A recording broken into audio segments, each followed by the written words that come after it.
So today I want to talk to you about how you can change your thinking and thereby change your life. Now, I don't mean changing specific thoughts. I mean, that's really good if the new thoughts obviously work better for you than the old thoughts.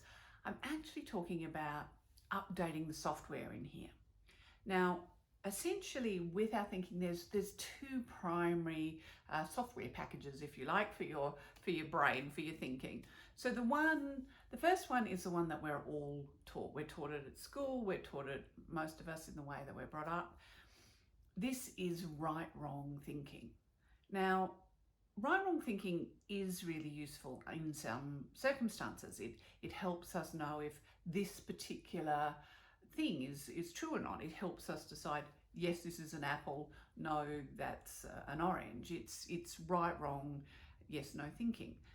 It's worked so beautifully in science for the last couple of centuries by learning to figure out, what is right, and, taking away all the options until we were clear on the basic facts of things. It's worked brilliantly. I mean, all of the technology that we have today has come about because of that.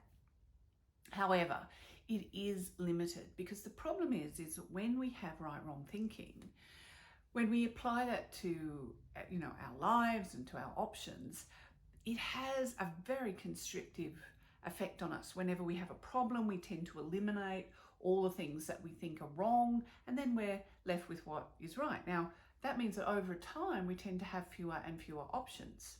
Also, which you might have noticed on the internet, of course, it does tend to get us into a lot of arguments, because when we have right-wrong thinking, we don't tend to have a look at the way things are different or why they're different.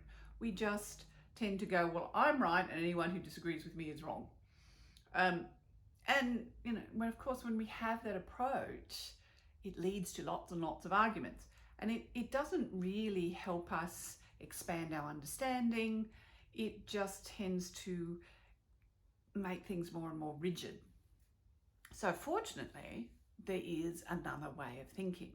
Now, it's just as logical, but it's a different kind of logic, because your right-wrong thinking helps you decide this is right, that's wrong, I need to change it to that. So it's about looking at the individual bits of information.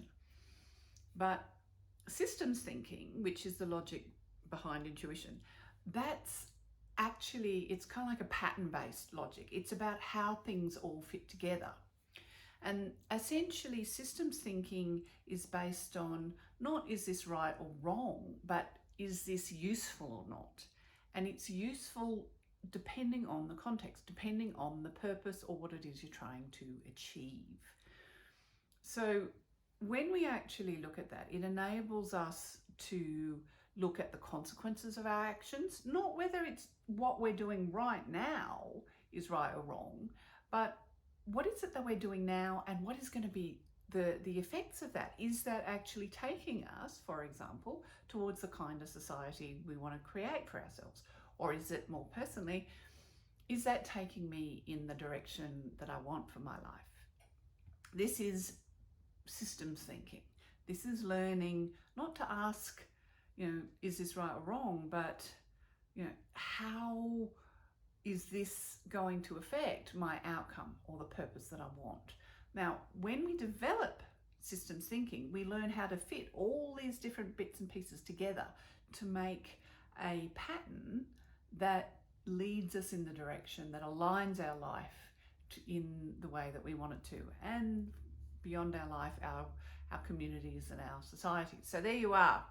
You can learn systems thinking.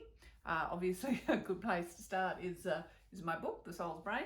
But yeah, systems thinking, it is just as logical. It is a logic of interconnection. And that, if you update your software, enables you to find so many more solutions. It enables you to navigate through life in a much more fluid and efficient way.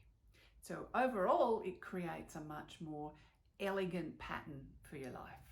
And the more that you update your own software, your own thinking, so that you can work with all these different diverse elements and just fit them together into a pattern that works for you, the easier it is to realize your brilliance, and also the easier it is for you to support the brilliance of everyone around you.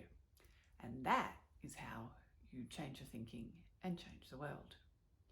So there you have it.